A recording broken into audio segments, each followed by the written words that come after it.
So guys, for today's video ay ako ipakita ninyo ang ahong napalit sa Korean surplus nga massager. Saan aabot ang 2.5 nyo? Swerte na kado guys, nakapalit tag massager nga 2.5 na from Korean surplus. Ako ipakita ninyo guys. Ayan guys, saan aabot ang 2.5 nyo? O natawaran pa rin nato og 2,200 sa Korean surplus sa maasin. Walo. Ang iyang brand ani is Dr. Well. So atong i-check guys kung nindot ba siya og may function ba. Nice siya guys, maura ni siya. Maura gud siya dapat. Pero sa Korean nahimong set na. Daan na po dyan yung kuranan nga ligon nga pwede pang beach.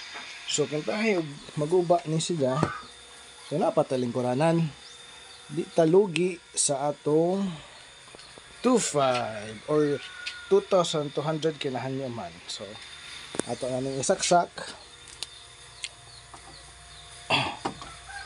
Okay. Ang kanin siya nag 12 volts ra. So ayan tayo dili gas og kurente. Okay, ato ngayon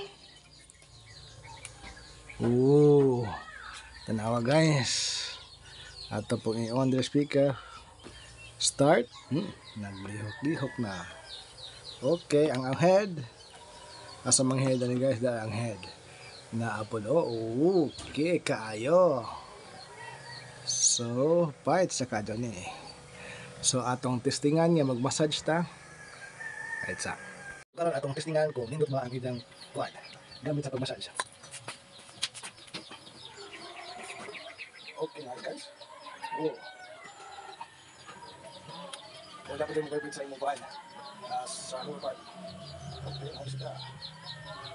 Relax it. Okay. Ayos.